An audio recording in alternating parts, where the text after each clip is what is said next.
Good Friday evening. I'm Chief Meteorologist Mike Everett here in the King 5 newsroom. Just wanted to take a minute and talk to you about the heat wave that we've got coming up. Yeah, if you haven't got the memo already, we're going to see temperatures that are really going to pop up next week. Now, so far we've been really fortunate. Every time we've seen temperatures pop up into the 80s and low 90s across the region, we've had a system kind of sweep by from the north and kind of keep those temperatures suppressed.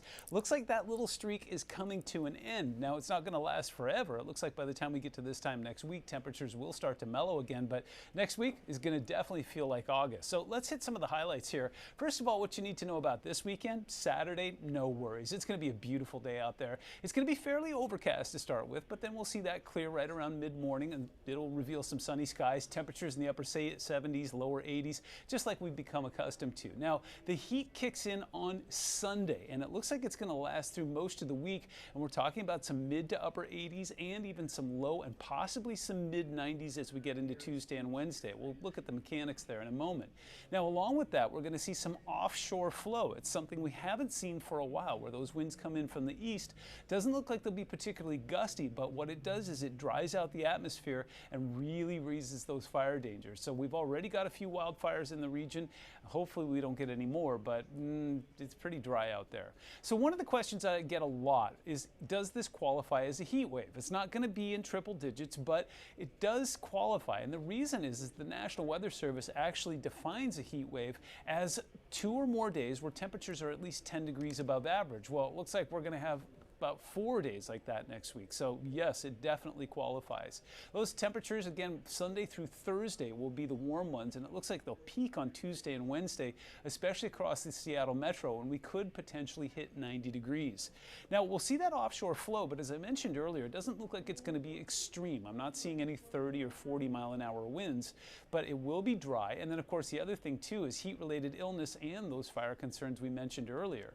So let's dig into the mechanics here. So starting off, you see that blue in the left-hand corner of your screen there? That's a low-pressure system, and the associated trough is what we've gotten used to. Every time those reds and oranges try and pop up from the south, that thing comes in and suppresses it and cools us down a little bit. This time, no. That ridge of high pressure is so strong, so large, so pervasive that it's going to take that low and its associated trough and drive it way up into northern Canada. It doesn't come down into the Great Lakes region again until late in the week, so it really allows that ridge the opportunity to just kind of establish itself off the coast. But you notice that by Thursday, it kind of starts to retrograde a little bit or moves off towards the west and away from us, and that's what will allow those temperatures to settle down again next weekend. Another thing that you'll notice is that this is Friday evening. High pressure normally pushes any moisture away, clears, dries, and warms us. So you see some green up towards British Columbia there where some light showers are falling, and you have to go way down south into Nevada, Utah, or Southern California to see any more moisture there. That's how big and pervasive this high pressure is. So let's get to the numbers. Saturday, 80 degrees, no worries. But by Tuesday, the Seattle metro could potentially be tracking some low 90s there. And you notice that Monday and Tuesday are also very warm. You also notice that the 30-year average for this time of year is 78. So yes, this definitely qualifies as a heat wave. Now, it's not going to last forever. It looks like the long-range temperature outlook here for the second portion of the month will pull us back closer to above average, just slightly. So it doesn't look like it's going to be hot all month long. I'll show you the numbers for there in a moment. Now, what's happening this weekend is the BOEING Classic. Now, of course, that's up on Snoqualmie Ridge, and this is a perfect example of what I am expecting this weekend. Friday, today, we saw temperatures in the mid to upper 70s. It was wonderful out there. We'll see some clouds in the morning on Saturday, highs in the low 80s, and then boom, Sunday, that's a real number. 90 is what we're expecting there, and my big concern is that a lot of people will come out on Sunday kind of lulled into a false sense of security that it's going to be the same as it was on Friday and Saturday. This is going to be a day to really bring your A game as far as a hat, some sort of shade, hydration, sunscreen, and just using some basic common sense while you're out there, because it could be a long day on a golf course. Heat illness basics. It's been a while since we talked about this. But the two things that we're watching for are heat exhaustion and heat stroke.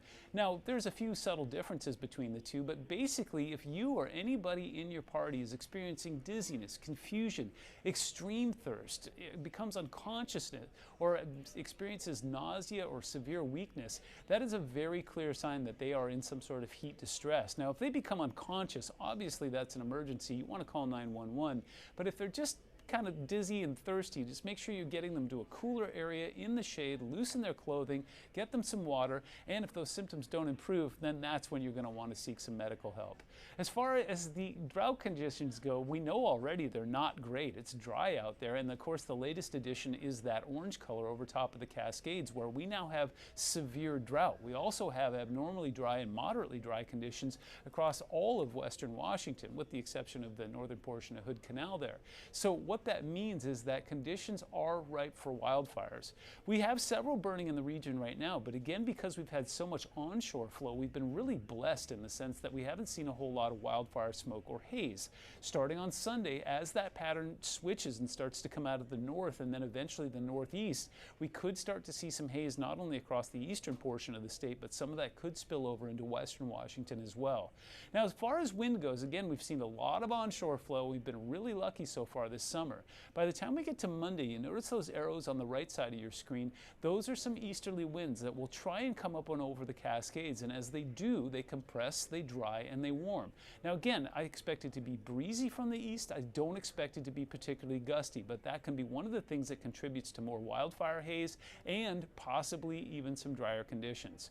So there it is in a nutshell. Your 7-day forecast shows Saturday being a very lovely day. Starting on Sunday, the Seattle Metro gets into the mid-80s. Many spots will already be in the low 90s, and then that heat really kicks in and persists through most of the week, peaking on Tuesday and Wednesday, but then dropping back down to a more manageable level by the time we get to next Friday. And in fact, looks like Saturday and Sunday of next week will once again be in the upper 70s and lower 80s. So make sure you just keep yourself cool, make yourself hydrated, make sure you're getting plenty of liquids into you, especially if you're out doing any boating or anything this weekend.